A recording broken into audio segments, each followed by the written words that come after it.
Good evening. My name is Peaches Valdez, and I'm the Dean of Admission at Hamilton, and I would like to welcome you to our session called Hamilton's Generous Financial Aid Promise. I will moderate the questions at the end of this evening, but it is my absolute pleasure to introduce my colleague, Cameron Feist, class of 2004, who is the Associate Vice President for Enrollment Management and the Director of Financial Aid here at the college. This evening, Cameron will provide a general nuts and bolts of applying for financial aid, in addition to Hamilton's approach to assisting applicants and financially supporting students during their time at the college.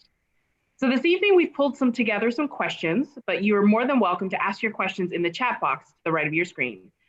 Due to the structure of tonight's presentation, Cameron will answer your questions in the Q&A portion for this evening. And just as an additional note, we ask that your questions not be too specific to your financial situation. If you do have questions regarding your particular circumstances, we would ask that you send an email to finaid@hamilton.edu, and our colleagues in the Office of Financial Aid will assist. So let's get started. Welcome, Cameron. Thank you so much, Peaches. I appreciate the introduction, and thank you to all of you for taking time out of your busy lives to join us this evening to discuss this really important topic. So the goal tonight is going to be to share information with you about how need-based financial aid works, broadly speaking, and to also discuss some of the important distinctions about how financial aid works at Hamilton. So that's our goal. So let's jump into it. The agenda is pretty succinct here.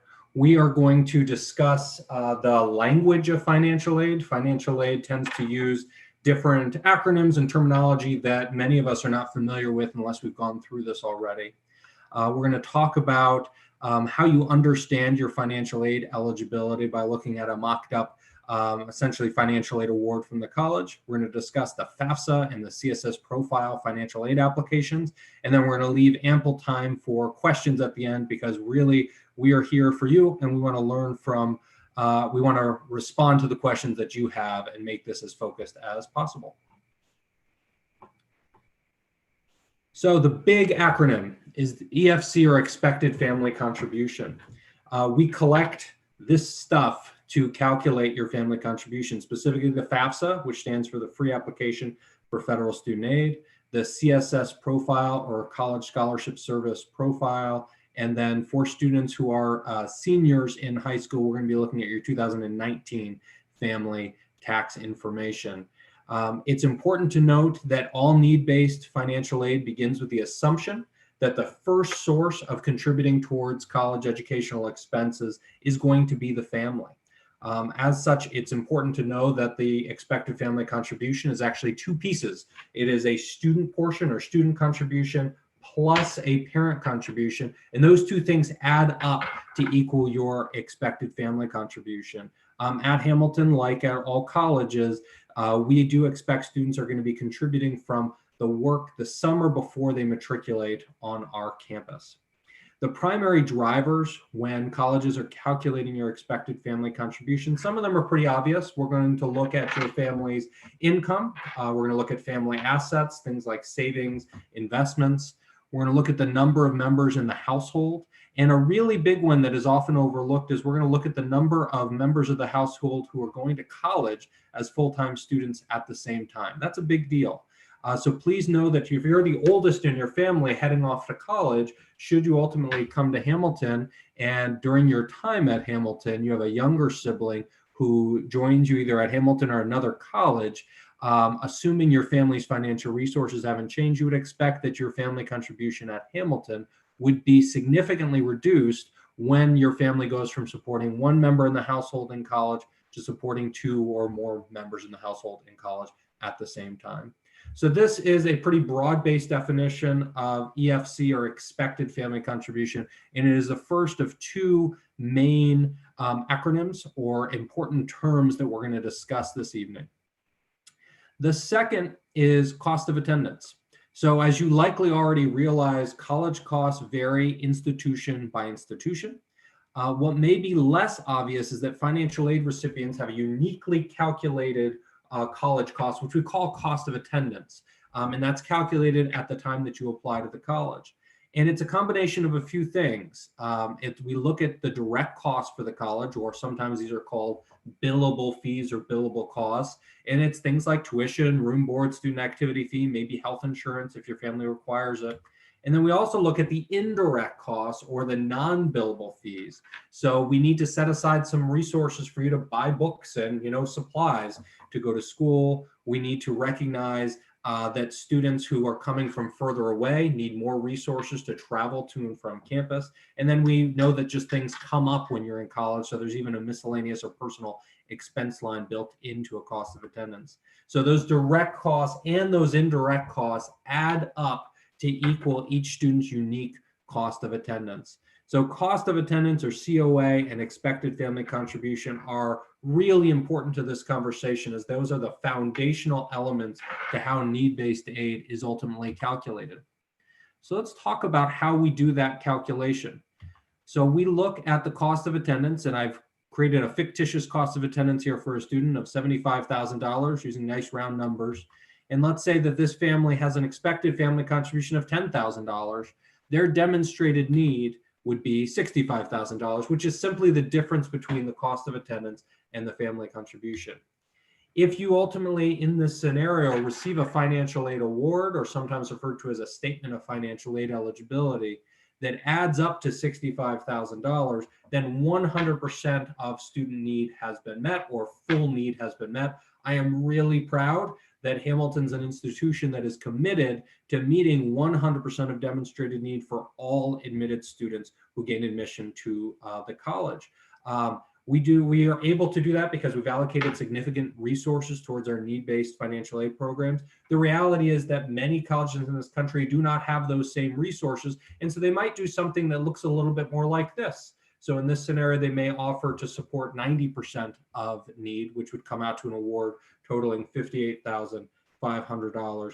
This is what is commonly referred to as gapping an award, which means that the need hasn't been met. There is a gap in the award between the amount that the college knows the family ultimately has demonstrated to need to send their student off to college, and the amount that the college was able to award them their financial aid award. As a reminder, Hamilton meets 100% of demonstrated need, and gapping is not part of how we offer financial aid from the college. So how do we meet that demonstrated need? Well, there's ultimately three sources of funding that we are drawing from when we are meeting need. The first one are grants and scholarships. We call this the free money source, right? This is money that does not have to be paid back either while the student is in school or once they leave college. Then there is the work study portion, often referred to as campus employment. And this is money that a student earns, as in gets a paycheck, while they are on the college campus. And then there are the loans, federal student loans, and that is the money that has to be paid back. So if we jump back to our example from the previous slide, where the cost of attendance, or COA, was $75,000, EFC, or expected family contribution, was $10,000, and the demonstrated need was $65,000, a sample financial aid award or statement of financial aid eligibility at Hamilton might look something like this, where the student receives a Hamilton College scholarship that equals $59,500. They receive a student employment expectation of $2,000, and they receive a federal subsidized student loan of $3,500. And all of that aid adds up to the $65,000. And that is something that we try to make really transparent, really clear when we are awarding financial aid to students, is both how much we think that family has demonstrated to need and the total amount of aid that we are offering them. One quick note about student employment. At Hamilton, students come to campus, they seek out a job, they secure a job, and they earn their paycheck in biweekly paychecks, meaning twice a month, students are getting paid. There are often lots of questions about student loans, so let's turn the page and talk a little bit about how student loans work broadly and at Hamilton. So this is a federal student loan chart. This is not a Hamilton chart. This is a federal student aid chart, and it gives you an overview of the different types of loans and then how loans progress during a student's 4 years in college. So if we focus on this first column is the subsidized loan portion of the federal chart. Hamilton only awards federal student loans, federal subsidized student loans. And the difference between a subsidized loan and an unsubsidized loan is pretty straightforward. I'll give you the technical definition first. The technical definition is that the federal government is paying the interest subsidy on a subsidized loan. What that means in layman's terms is that it is an interest-free loan while the student is enrolled in college as a full-time student. Once they are no longer enrolled as a full-time student, which for most students is graduation, then interest begins accruing and you have a 6-month grace period to begin making payments on your federal student loans. If you're eligible for federal loans, if you're a US citizen, permanent resident, or US national, then these are automatic student eligibilities. And the maximum eligibility is in that far right column where you can see the first year student, the maximum they could take out in a student loan would be $5,500, which would be their $3,500 subsidized loan plus a $2,000 unsubsidized loan. Remember, the federal government is not paying the interest subsidy on that loan for you, for a total maximum eligibility of $5,500. We have all of this information available on our website, so I just threw up the link to the website to find this chart, as well as some more information on interest rates, repayment terms, parent loans.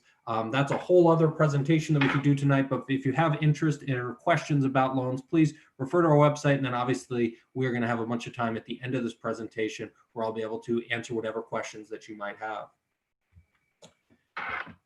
Let's take a second to review some of the language that we have gone over tonight. The two big terms, EFC, or expected family contributions, COA, or cost of attendance. Again, those are really foundational terms, and they lead into the next one, which is demonstrated need. Remember that we calculate your demonstrated need by taking the difference between your cost of attendance and your expected family contribution. And I'm spending a lot of time talking about this because there's a big misunderstanding for families as to how this particular piece of financial aid works. When families hear that the college meets 100% of demonstrated need, quite often they feel like that means they get to inform the college as to what their family's financial need is in order to send the student to college. And that's not how this works. It is a calculation. It is taking the difference between the overall cost or the cost of attendance calculated uniquely for that student, and then their family's calculated expected family contribution to come up with that demonstrated need number. Meeting full need means that we're going to provide you with financial aid that adds up to the same amount as your demonstrated need. And then gapping means that we're not able to do that. But again, Hamilton does not gap. We meet full need for all students. I also thought I would introduce you to a couple new terms that are really important as well. Need blind versus need aware. Again, I'm really proud that Hamilton is a need blind institution. We are need blind for fall domestic first year students.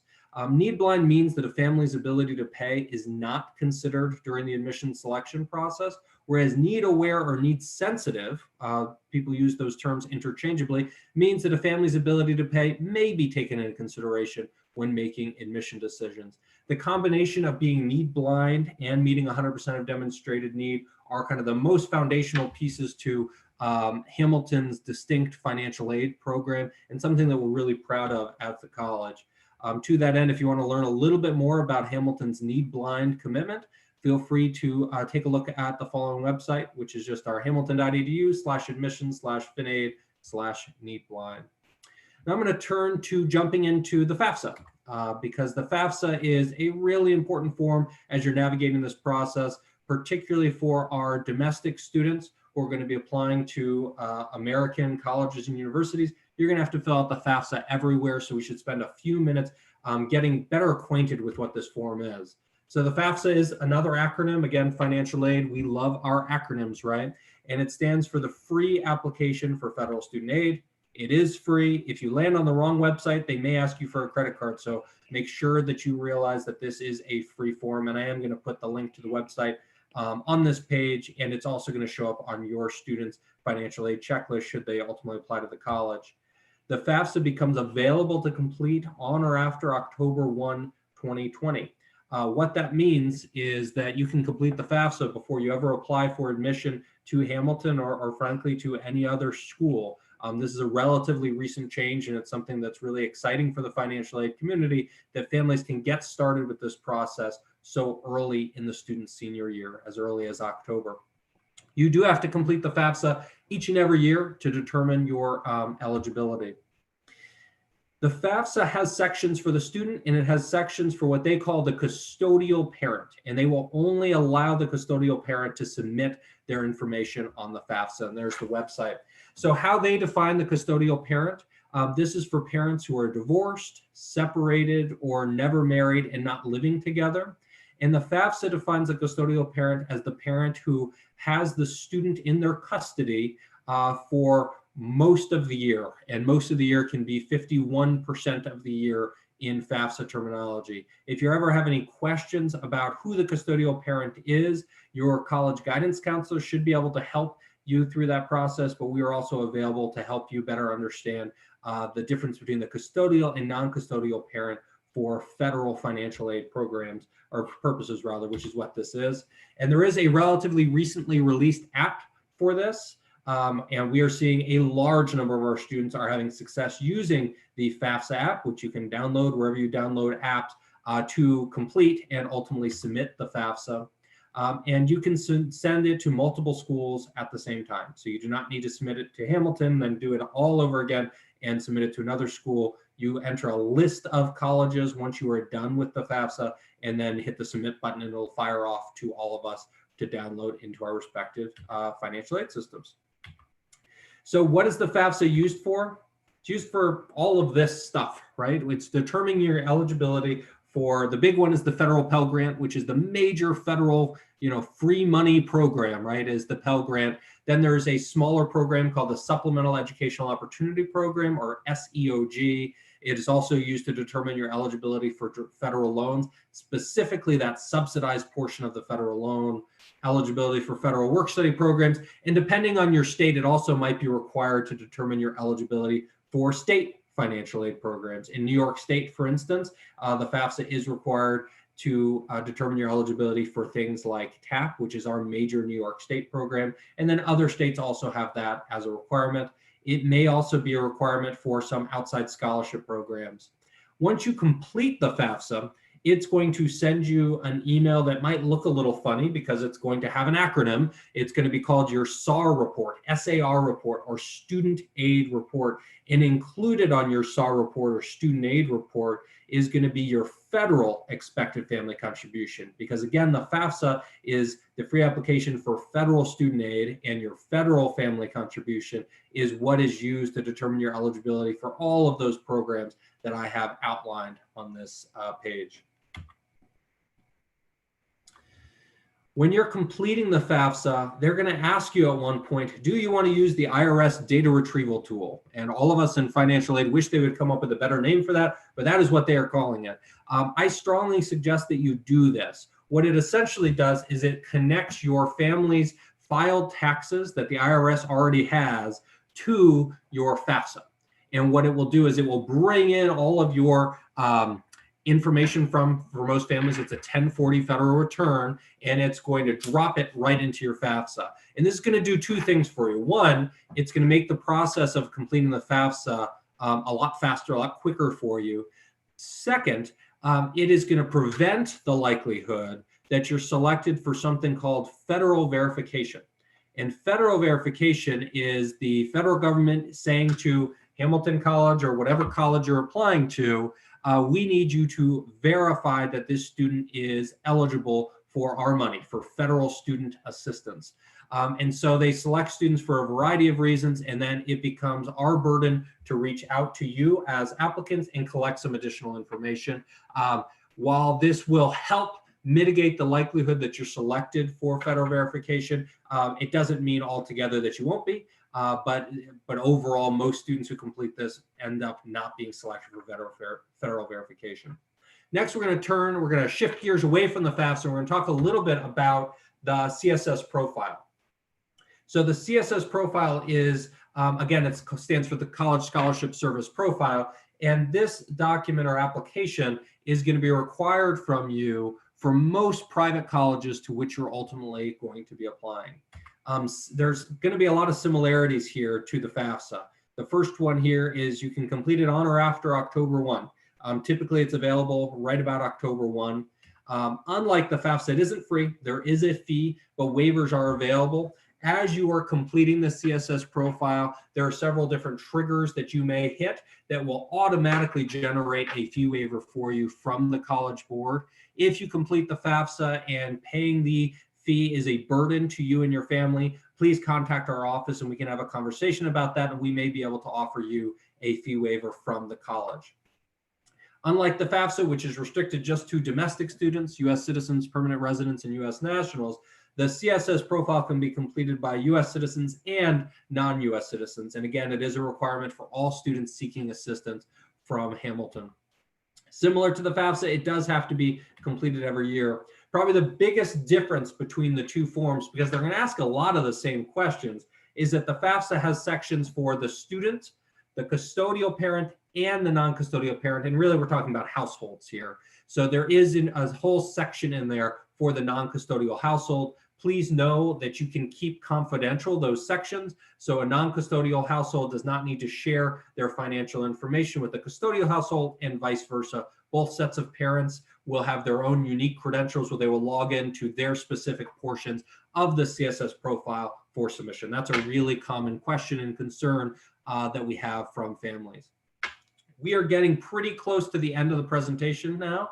So if you have some questions, now is the time to start really thinking about those. And we're going to have obviously that chat feature that Peaches mentioned at the beginning of the presentation that the admission team is going to be monitoring and sending our way. But before we get there, just a couple more thoughts on how to start this process. So families often ask us, where do we begin? Financial aid is really overwhelming. This is our first time going through it, or it's our third. Regardless, it's a really overwhelming process. So we encourage you to visit our Estimate Your Financial Aid page. On our Estimate for Financial Aid page, you're going to find two resources there. The first is My Intuition, which is our quick college cost estimator. And that is a mouthful, I'm sorry. The Quick College Cost Estimator is a 6-question survey tool that's going to ask you 6 very basic questions. And based on families who've responded similar to those questions, who've actually gone through the entire process at Hamilton, it's going to produce for you a range of financial aid eligibility should you ultimately apply and gain admission to the college. The net price calculator will take you more time to complete. But at the end of completing the net price calculator, and you should set aside, 10 to 15 minutes, depending on whether you have your tax information readily available. At the end of completing that tool, that calculator, it's going to provide you with a single number for your expected family contribution, and it's going to provide for you a sample estimated financial aid award for the student based on all the information that you've submitted. So My Intuition will take you maybe 5 minutes. Net price calculator is going to take you quite a lot longer. I used to work in a high school as a college counselor, and I would always encourage my families to fill out a net price calculator for every single college to which their student is ultimately going to be seeking admission, because the net price calculators are tied into each institution's methodology for determining aid eligibility, which is a long way of saying that you may see very different results at different institutions when you go through and fill out their net price calculators. So it is worth the investment of time, particularly once you're down to that final list of colleges where the student is going to apply, to spend some time as a family at the kitchen table filling out net price calculators for all the schools, assessing the differences. And then obviously, if you have questions, I hope you will not hesitate to reach out and contact any office, but specifically our office is here and ready and available to work with you. To that end, we are now to the portion of the evening where I'm going to open things up for questions. I just want to offer some kind of general guidelines and ground rules for how we're going to let this next portion of the evening conversation go. Please feel free to ask any question that you want. I would request that those questions not be hyper specific to your family. We want to ask questions that will be to the benefit of everybody who is on this presentation this evening. If you have anything that is really specific that you feel like is kind of unique to my family, feel free to shoot me a note. I have my personal email address on here. You can also go to our website for a whole lot more information, or you can always give us a call, and I've listed our 800 number at the bottom of this presentation as well. So please don't hesitate to reach out to us. We really welcome conversations with families, regardless of what stage of the process you're in. We want to help make this as least intimidating a process as we possibly can. So with that, I'm going to open this up, or I'm going to turn it back over to Dean Valdez, who I believe may have some questions to pose to me. Sure. Okay, great. Thank you so much, Cameron. I think the slides definitely helped, and the recommendations that you've provided about my intuition and the net price calculator, at least to help families with a starting off point about where they go, and the fact that they can do these at multiple institutions, and they should be, in order to best educate themselves about the process.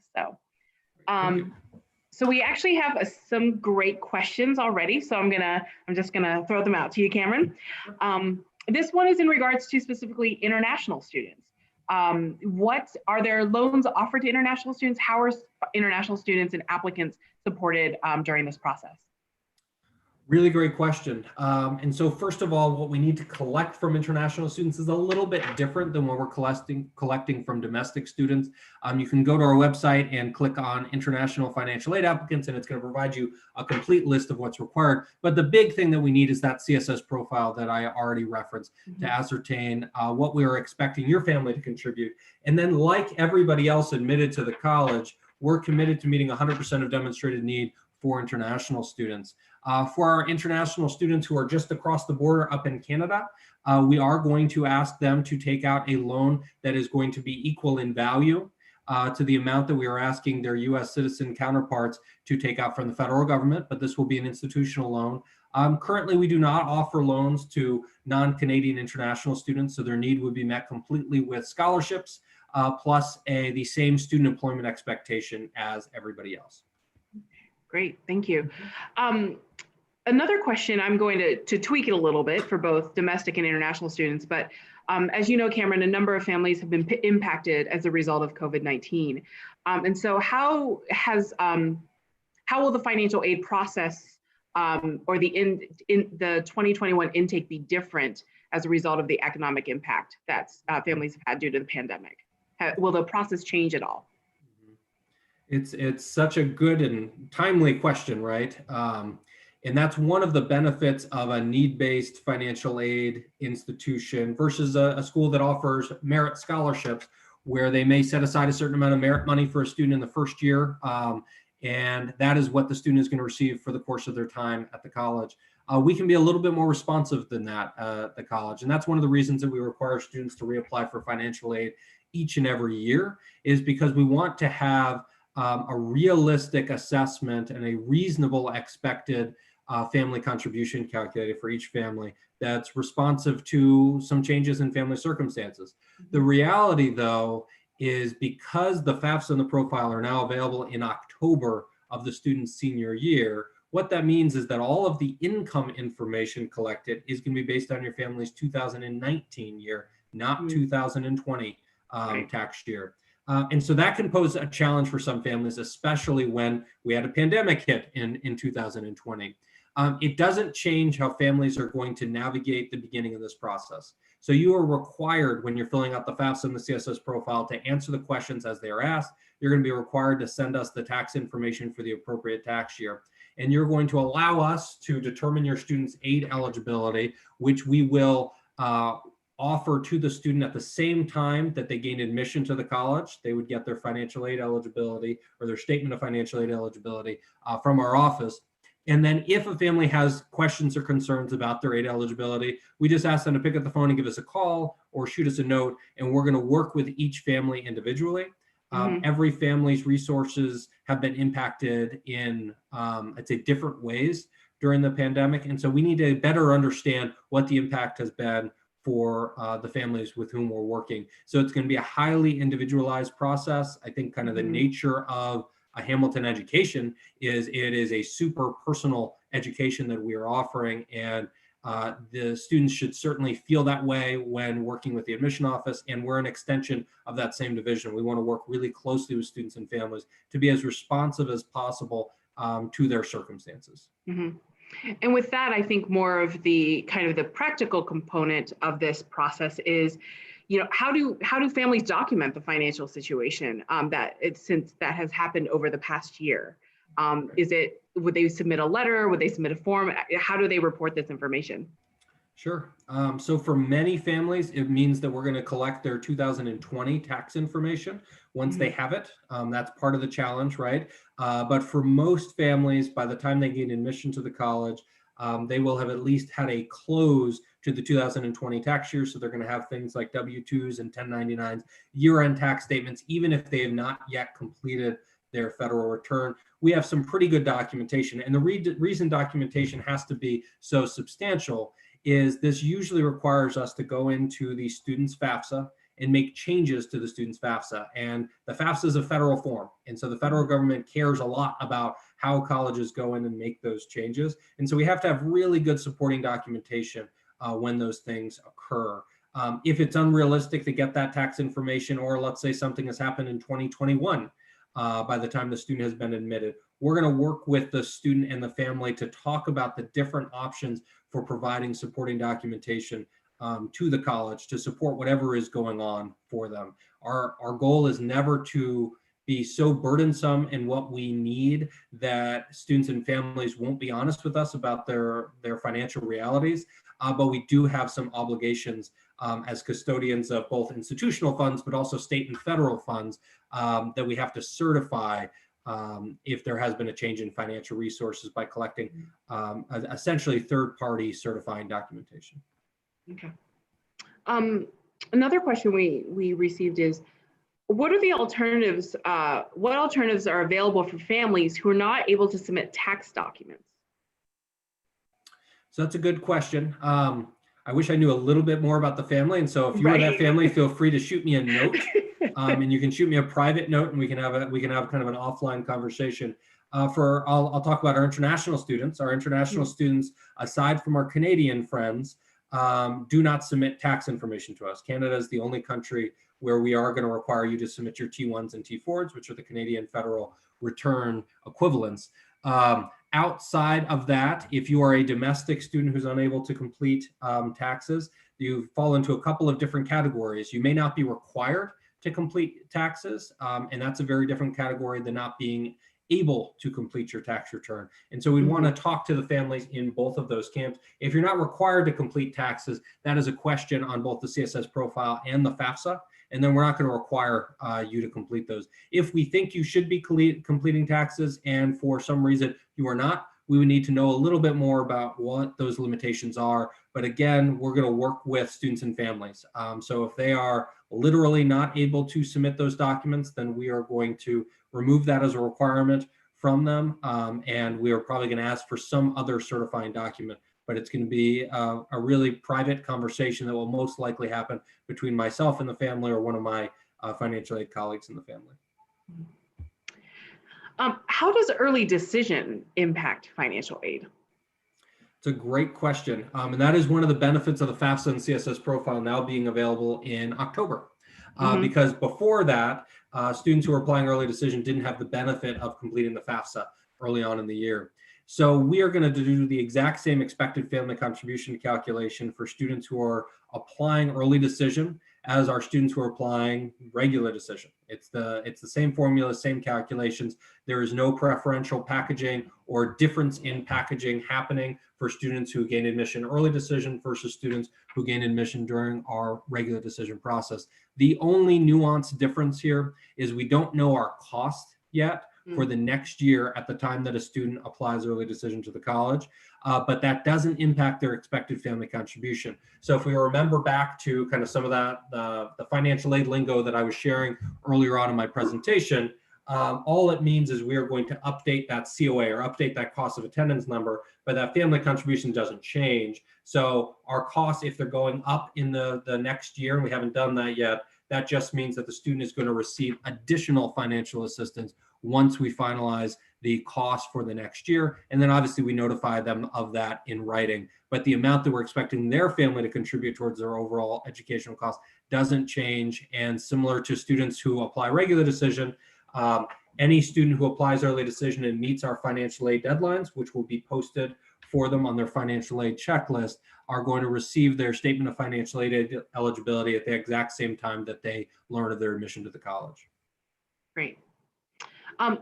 What if the family can't contribute, but only the student can through campus employment?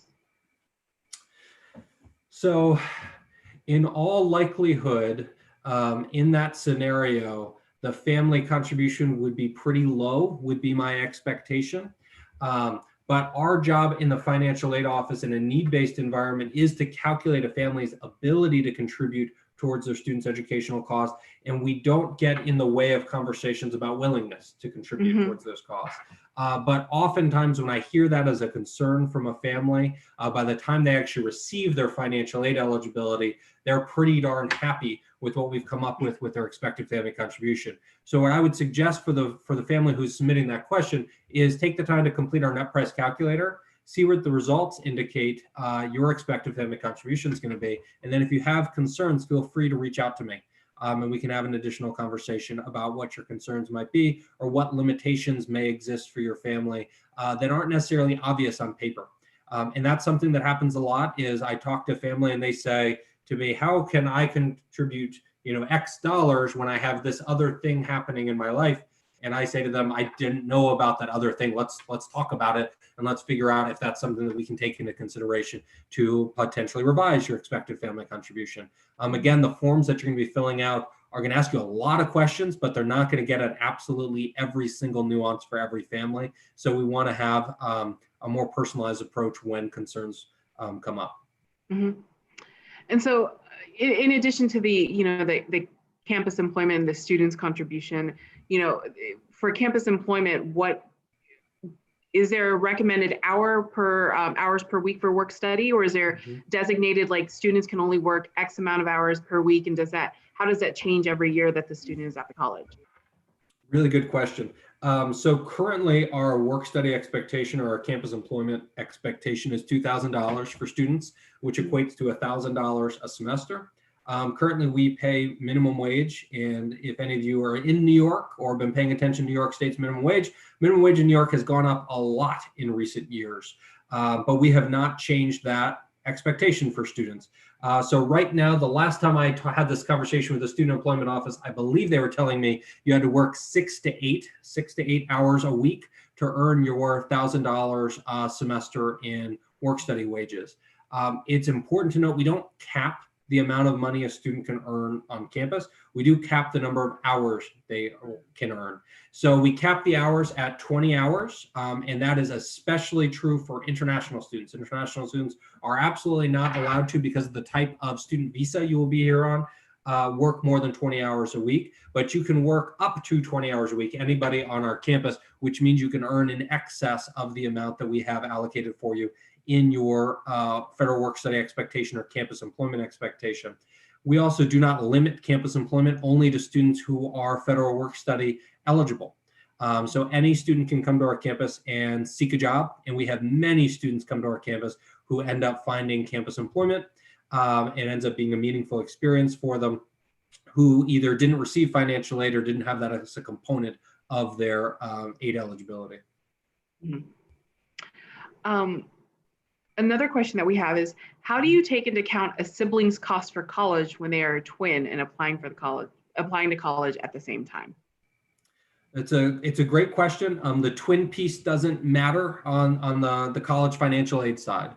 Going back to something that I believe might have been on my first slide, if I remember correctly, with that expected family contribution calculation. Essentially, we have a big protection allowance, all colleges do, firing behind the scenes that is divvying up that parent contribution calculation among the number of siblings who are going to college at the same time.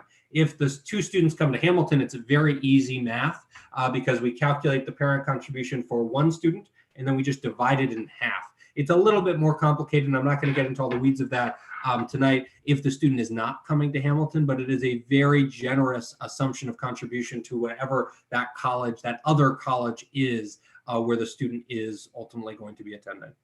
Mm-hmm. So you mentioned that when students will receive, as long as they've completed all the required forms and paperwork as part of their financial aid application, that they would receive their financial aid award at the time of admission. So it's simultaneously to their admission decision. Yep. What happens in a situation in which they receive their financial aid award and they realize like this is not, this may not work? What's the next steps for the family? Can they contact you? Can they contact the office? What information would they provide? What opportunities are available for the family to talk to the financial aid office about their decision? Absolutely. So first and foremost, we want to hear from them, and I don't really care how. We just want to hear from them. We want to have an additional conversation. We certainly don't want a family to dismiss the college if they don't feel like they can meet their expected family contribution. We want to have a conversation. More often than not, families are going to send an email to FINAID, FINAID at hamilton.edu, and that's going to be the fastest way to get a response from one of the financial aid officers. And we're really well equipped at having these conversations with families, sussing out with them exactly what might be going on that we're not seeing on paper, because more often than not, that's what's happened. The family has experienced a recent financial hardship that isn't reflected on paper, and we need to collect some additional documentation to see if we can create for them a revised expected family contribution. So most important is that they contact us. Feel free to call our 800 number. You can email me personally, but the fastest way to get a response is to send an email to finaid at hamilton.edu. We also do have a website that is our financial aid appeal website, and families can go through that process too. There's a little financial aid appeal form that is on this website. But in general, it's best to have a conversation with us so that we can help families navigate that process. First, we need to see if submitting an appeal might be appropriate for the family. And then if it is, we can help advise them as to what kind of documentation would best be submitted in support of that request for additional aid eligibility. Great. We got another question, which are there benefits to filling out the FAFSA and the CSS profile as soon as they become available? At Hamilton, there aren't specifically, but I have to put my old college counselor hat on and say, complete them, get them out of the way, and then you don't have them hanging over your head. Because you can complete these forms and because they're based on previous year's tax information, you should go ahead and complete them. The only nuance with these forms is that the income information is backdated, but your asset information, the savings, investments, all of that information is point in time. So when you complete it in October, it's going to say, as of today, what are your family's assets? What do you have in savings? What do you have invested, et cetera? And there is not an opportunity to update that information later on if your assets change dramatically. So I have talked to some families who prefer waiting because of that. But in general, for most families going through this process, you should just go ahead and complete it in October, have it over and done with. You can always go back into the forms and choose to have it sent to additional schools or new schools, or you can complete it and not have it sent anywhere because October is early enough in your student's college process that they're not quite sure where you want that form sent. And you can always log back in. You're going to have unique credentials for both websites and decide at that point to send the documents on. But I ascribe to the idea that we want to get that financial aid stuff done as early as possible so that it's not hanging over the student and family's head. Okay. I believe those are all the questions that we've received throughout the panel. So I'm wondering, Cameron, you've mentioned this a couple times. In addition to being our director of financial aid, you've also been a college counselor, and so you've been there to support students and families throughout this process. Any pieces of advice, especially in the light of the current world circumstances? Is there anything that you would give, advice you would give to these students and their families, either about admissions or financial aid? You've already given a lot of advice already, so this is really helpful, and it reiterates the type of support that students will not only get as applicants to the college, but also as students here at Hamilton. But what piece of advice do you have for them? Yeah, I've got a few. One is, and this differs by family, but I strongly suggest students and families have really open conversations about financial aid. If nothing else, to talk about the role that financial aid is going to play in the ultimate decision of choosing a college. And there should be no shame in talking about college being an expensive investment. And that's what it is. It's a really big investment in a student's educational future. And families should be open with their student about that investment and about the role that needs to play in their family conversations about where they're going to be sending the student. As a former high school college guidance counselor, I've got to say that if you are comfortable in doing so, bring the guidance office into that conversation as well. That may help how they help you shape your ultimately your college list. And then do your homework.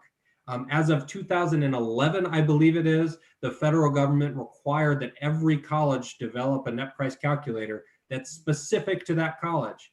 So anybody who applied to college prior to 2011, like Peaches and I did, right? We didn't have that as a resource. So take advantage of the resources that are out there, do your homework. And if you do your homework, there shouldn't be a lot of surprises when it comes to applying for financial aid to places like Hamilton. It's pretty straightforward. We have all of the information that you really need out there on the website. And then the last thing that I will add is at Hamilton, we have a wonderful financial aid office. And I'm not speaking just about me. I think I'm pretty open and transparent with students, but I have an amazing financial aid staff, and all of us are equally committed to working with students and families at any stage of this process. So we really want to hear from you. This can be an incredibly intimidating process. So we will try our darndest not to speak to you in acronyms. I like to think that we are an acronym-free zone in our office, and we're going to speak to everybody in very plain English. And if you have questions, we are going to be there to answer those questions. And don't hesitate to reach out to us and use us as an additional resource as you're navigating through this process. And should, heaven forbid, Hamilton not end up on the student's final list of colleges, I hope you will do that at any college to which your student is ultimately applying, because it's too important to have questions going into this process. So that's my general advice to families, which is basically be open, honest with everybody involved in your little universe of folks who are navigating the process, and ask questions when you've got them, because this stuff is complicated and not always intuitive. Mm-hmm. I think, Cameron, you're bringing up some really, really great points in reinforcing what we in admissions like to express to families about the humanity of this process. That it is a personalized process. There are human beings who are sitting behind the screens wanting to know not just about the student, but about their family circumstances. How has it impacted them, and how can we support them and their families throughout this very sometimes complex process? And so I appreciate your input, not just as the director of our financial aid office, but also as a counselor and a colleague. I think it's really great to have the level of partnership and collaboration with you and your staff. So we actually had two more questions pop in while you were giving your advice. So if a parent is in full-time graduate school, is that the same as being a sibling in college? The quick answer is no, not for institutional aid purposes. We want to have a conversation with that parent.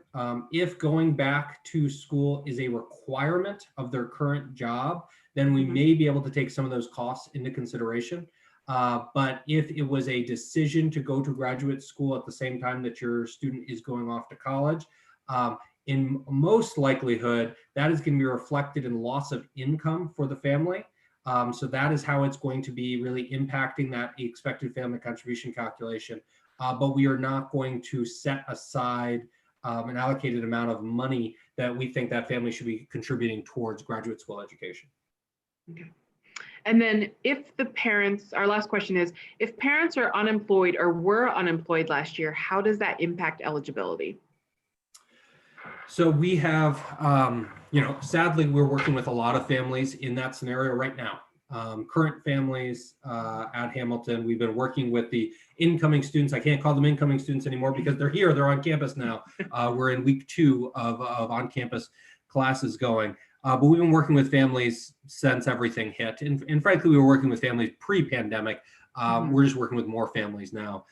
So if you are experiencing a period of unemployment, or if you have experienced a period of unemployment and now are kind of digging your way back from that, please contact our office. We will send you what we call our unemployment guidelines. This happens so often that we have kind of a one-pager that shows you exactly what you need to provide to Hamilton in support of an adjustment because of a period of unemployment.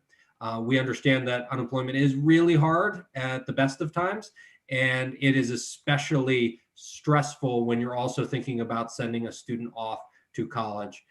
So we want to work with you. We want to better understand the circumstances of your unemployment, what that has meant for your family's financial resources, and see if we can potentially take those into consideration and have them impact your expected family contribution. The process is going to be the same as what I've outlined previously, that you're still going to have to fill out the FAFSA and the CSS profile, answering the questions as they are asked. You are still going to need to wait for the student to gain admission to the college to receive our financial aid eligibility. But then if you have concerns about affording the family contribution, and those concerns are at all driven by a period of unemployment, we want to hear from you. And we want to work with you at that stage to see if we could potentially respond to those concerns. Okay, great. Well, thank you for everyone for submitting some really great questions. And Cameron, thank you for joining us this evening and spending part of your evening with us. I hope you all enjoyed the conversation. And if you'd like to stay connected with us through the various virtual options the Office of Admissions is offering, please visit hamilton.edu/discover. If you have questions regarding this evening's presentation, please contact finaid@hamilton.edu. And we hope you have a great evening, and thank you again so much for joining us. Have a great night. Thank you.